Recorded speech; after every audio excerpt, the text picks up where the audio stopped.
It was a Saturday night, one that seemed like it would be just like any other. But for George and Lily, it would be a night that changed their lives forever. They were getting ready for dinner at the grand residence of Thomas, the director of the company where they worked. While Lily adjusted the final details of her dress, George fumbled with his tie, his hands trembling. He hated these events.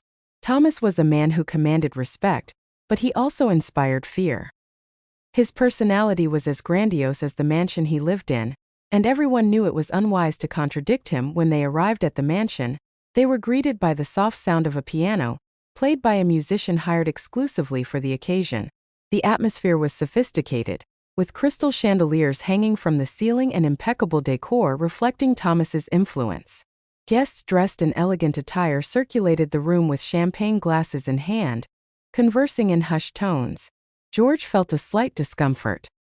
He knew that many of the people there saw him as nothing more than Lily's husband, the woman who, according to some, had married someone of lower status.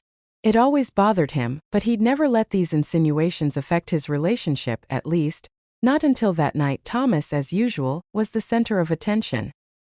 His deep laugh echoed through the room, and his exaggerated gestures made it clear he'd had a few too many drinks. When he spotted George and Lily, he broke into a broad smile and called them over to join the group surrounding him. George hesitated for a moment, but Lily, with a gentle squeeze on his arm, encouraged him to move forward. Her husband knew that declining an invitation from Thomas, even an informal one, could be seen as a sign of disrespect or worse, weakness. As they approached, Thomas welcomed them with an exaggerated embrace, as if they were old friends. He began complimenting Lily, praising her beauty and intelligence, which only made George feel more overshadowed. Then, without warning, Thomas shifted the tone of the conversation. He cast meaningful glances at the other guests and said, "Did you know that George here was a mechanic before joining our company?" His smile was both welcoming and cruel.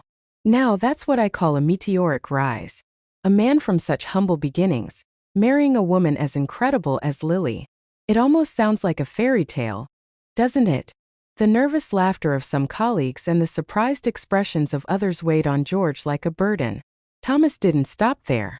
He continued, jokingly suggesting that George had risen in life by marrying Lily, as though their love was merely a strategy for social climbing. "So Jeff, what was the secret? How did you manage to win over?" It was a Saturday night, one that seemed like it would be just like any other. But for George and Lily, it would be a night that changed their lives forever. They were getting ready for dinner at the grand residence of Thomas, the director of the company where they worked. While Lily adjusted the final details of her dress, George fumbled with his tie, his hands trembling. He hated these events. Thomas was a man who commanded respect, but he also inspired fear. His personality was as grandiose as the mansion he lived in, and everyone knew it was unwise to contradict him. When they arrived at the mansion, they were greeted by the soft sound of a piano, played by a musician hired exclusively for the occasion. The atmosphere was sophisticated, with crystal chandeliers hanging from the ceiling and impeccable decor reflecting Thomas's influence. Guests dressed in elegant attire circulated the room with champagne glasses in hand, conversing in hushed tones. George felt a slight discomfort. He knew that many of the people there saw him as nothing more than Lily's husband, the woman who, according to some, had married someone of lower status. It always bothered him, but he'd never let these insinuations affect his relationship, at least, not until that night. Thomas, as usual, was the center of attention. His deep laugh echoed through the room, and his exaggerated gestures made it clear he'd had a few too many drinks. When he spotted George and Lily, he broke into a broad smile and called them over to join the group surrounding him. George hesitated for a moment, but Lily, with a gentle squeeze on his arm, encouraged him to move forward. Her husband knew that declining an invitation from Thomas, even an informal one, could be seen as a sign of disrespect or worse, weakness. As they approached, Thomas welcomed them with an exaggerated embrace, as if they were old friends. He began complimenting Lily, praising her beauty and intelligence, which only made George feel more overshadowed. Then, without warning, Thomas shifted the tone of the conversation. He cast meaningful glances at the other guests and said, "Did you know that George here was a mechanic before joining our company?" His smile was both welcoming and cruel. "Now that's what I call a meteoric rise. A man from such humble beginnings, marrying a woman as incredible as Lily. It almost sounds like a fairy tale, doesn't it? The nervous laughter of some colleagues and the surprised expressions of others weighed on George like a burden. Thomas didn't stop there. He continued, jokingly suggesting that George had risen in life by marrying Lily, as though their love was merely a strategy for social climbing. So Jeff, what was the secret? How did you manage to win over our dear Lily? I bet you're a very lucky man, Thomas laughed. Each word felt like a stab at George's self-esteem, pushing him further into a corner. George looked at Lily, hoping she would step in, say something to steer the conversation in a different direction. But to his surprise and his pain, she just laughed nervously, as if she were part of an audience watching a comedy show. Her laughter wasn't one of amusement, it was one of embarrassment, and that felt like betrayal to George. His stomach churned and his face burned with shame. It was as though at that moment, everything he had built with Lily had been undone by Thomas's cruel words. The following minutes dragged on like an eternity. George didn't know what to say or how to react. His body seemed frozen, stuck in a state of shock, while Thomas's words echoed in his mind like a hammer smashing his pride. He wanted to leave, to scream, but something kept him still. Maybe it was the gaze of others, or maybe it was the fear of giving Thomas exactly what he wanted. A reaction as Thomas continued to entertain the guests at George's expense, a wave of anger began to rise within him. He had never felt so humiliated, and worse yet, the person he loved most seemed not to care. Finally, something inside him broke. Without saying a word, he turned and walked toward the exit. The music, the laughter, the voices, all became a blur as he crossed the room. No one tried to stop him. Not even Lily tried to stop him. Stepping out through the mansion's grand door, the cool night air hit George like a punch. He paused for a moment, taking a deep breath, trying to control the storm of emotions raging inside him. But it was useless. The damage was already done. George knew that after that night, nothing would ever be the same. He got into his car, the engine purring softly as he stared at the steering wheel, unsure of where to go. Anger still boiled in his veins, mixed with a bitter sense of betrayal. He turned on the radio, perhaps in an attempt to drown out the whirlwind in his mind, but no song seemed right at that moment. He switched off the device with a brusque movement, and without a specific destination in mind, began driving through the quiet city streets. The streetlights and traffic signals passed by quickly, creating an almost hypnotic effect.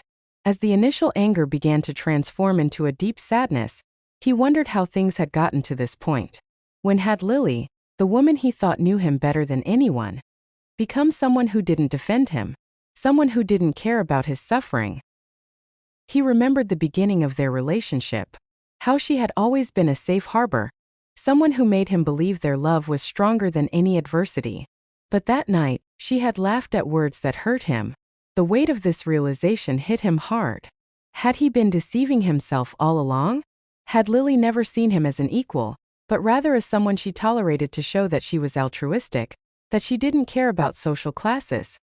These thoughts gnawed at George as he drove through increasingly deserted streets, far from the upscale neighborhood they had just left. He wanted to disappear, to hide from all those who saw him only as the poor husband of the rich Lily. Without realizing it, he arrived at the small apartment they had bought together shortly after getting married. George parked the car and stayed there in the empty parking lot, staring at the building. Every detail now seemed bittersweet. The flowers he and Lily had planted on the balcony, the sound of the elderly neighbors who always played the piano in the late afternoon. Why did all of it feel so distant, almost as if it were from another life? He slowly climbed the stairs, feeling the weight of recent events with each step. When he entered the apartment, he was greeted by silence. The house was exactly as they had left it, but to George it felt different, almost strange. He looked around at the living room with their wedding photos, the gifts they had received, which now seemed like silent witnesses to a love he was no longer sure existed. His breathing was heavy, his heart racing. He knew he needed to do something to take action before that pain consumed him completely. Without thinking twice, Lily continued, explaining that at the dinner, she had been paralyzed, unsure how to react to Thomas's jokes. She said she didn't laugh because she found them funny, but out of sheer nervousness. George remembered her face that night, the tense smile that now he realized wasn't one of agreement, but of discomfort. Even so, the wound was open and the apologies, though necessary, weren't enough to heal it. I made a mistake and I know that, Lily continued, her voice breaking. But I love you, George. I'm willing to do whatever it takes to prove it. The silence between them was almost palpable. Lily waited for a response, but George didn't know what to say. He could hear the sincerity in her voice, the regret, but the fear of being hurt again held him back. Then, Lily made an unexpected proposal. Let's take a lie detector test. George blinked, confused. He'd heard of lie detector tests in movies and TV shows but never imagined it would be an idea suggested by his own wife. You want to take a lie detector test? He asked, his voice filled with incredulity. Because I need you to know that what I feel for you is real, she replied, her voice firm. I want you to be sure that I'm being honest, that you see with all the proof possible that I would never use you, that I truly love you. The idea seemed both absurd and surprisingly genuine. George felt a mix of anger, sadness, and hope stir within him. He didn't know if it would solve anything, but for the first time since that fateful night, he saw a spark of sincerity in Lily's eyes. Against all his expectations, he agreed. The next morning, the couple went to a small office, discreet and unremarkable, where a specialist was waiting for them. The environment was cold, with white walls and simple furniture, but there was palpable tension in the air.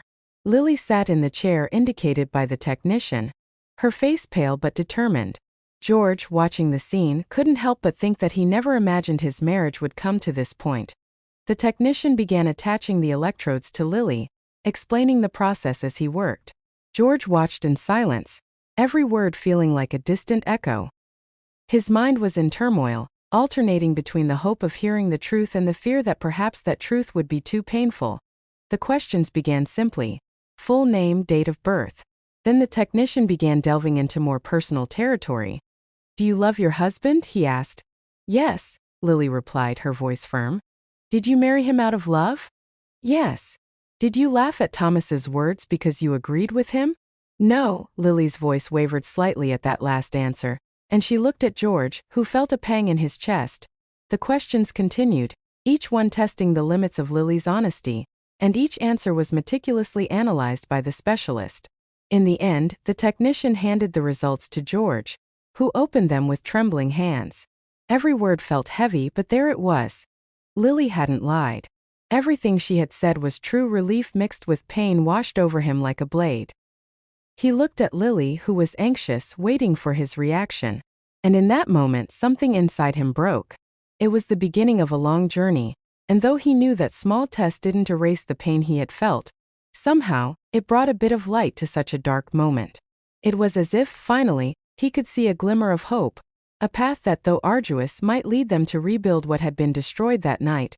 George held the polygraph test report as if it were a fragile piece of glass. The words printed there were clear.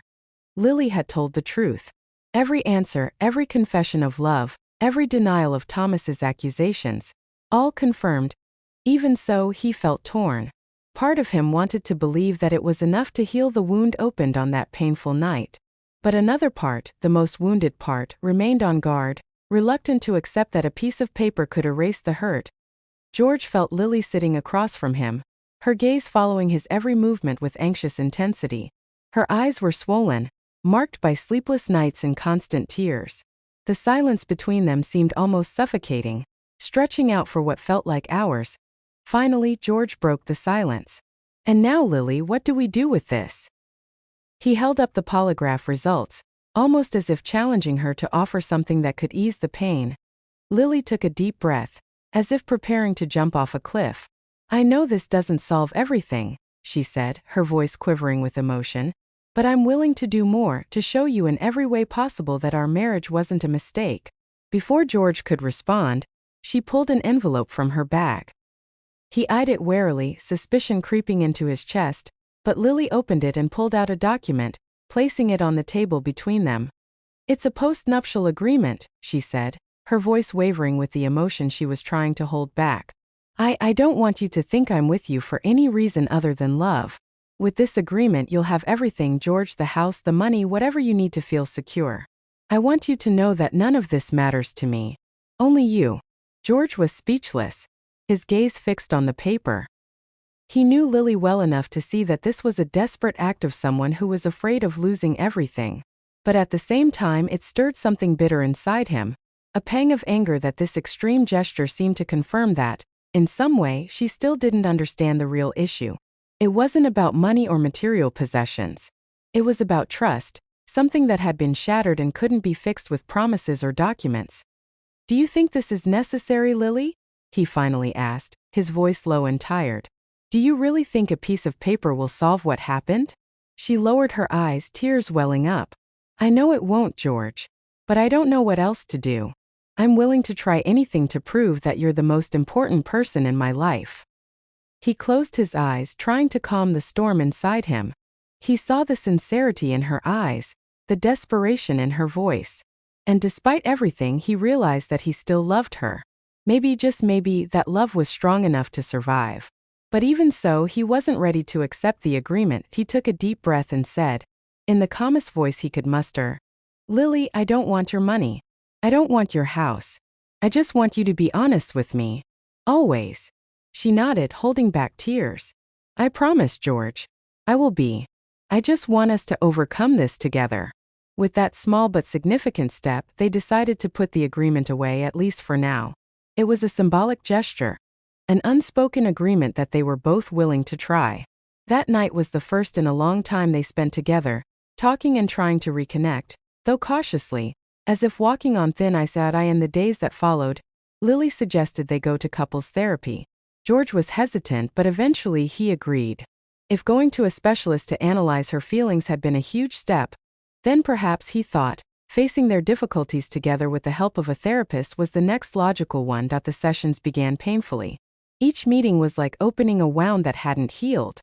Talking about the dinner, about Thomas's words, about how each of them had felt, it was exhausting. Sometimes it seemed like they were only making things worse. But little by little, something started to change. They began to see that, behind all the pain, there was still a foundation of love and respect. In one of the sessions, Lily said something that deeply impacted George. "I understand that I can't change the past, but I can choose how I act from now on. I want to be the person who supports you, who respects you, who truly loves you. And if you give me that chance, I will fight for us every day." These words, spoken with such sincerity, began to break down the wall George had built around himself. He knew the road ahead would be long and full of challenges, but for the first time in a long time, he felt there was real hope for them. It was as if, after so much time, they had finally found a starting point. Not the end of their difficulties, but the beginning of a joint effort to rebuild what had been broken. Each step, however small, was progress. The following months were challenging, but slowly, George and Lily began to rediscover the essence of the love that had once united them. It was as if they were rebuilding a house that had been destroyed by a storm. Each therapy session, each painful conversation, each apology, and above all, each sincere gesture of affection acted as the bricks and mortar that slowly rebuilt the trust between them. One day, after a particularly long conversation in therapy about what it meant to start over, Lily suggested something that took George by surprise. "How about renewing our vows?" she asked. The idea made George a bit uncomfortable. It wasn't an easy gesture, especially considering everything they had been through. But as he looked into her eyes, he realized that for Lily, it was more than just symbolism. It was a way of showing that she was willing to do it all over again, in a different, stronger way. So, with the therapist's support, they began planning a simple ceremony, just for the two of them. No party, no guests, no pomp, just an intimate moment to reaffirm the commitment that, despite everything, still existed. They chose a small public garden, filled with flowers and leafy trees, a place where they used to walk when they were still dating. On the scheduled day, the sun was shining, and the air was fresh, laden with the scent of the surrounding flowers. Lily arrived at the garden wearing a simple white dress that highlighted her natural beauty, holding a small bouquet of daisies, George's favorite flowers. When he saw her walking toward him, his heart beat faster, as if he were seeing her for the first time.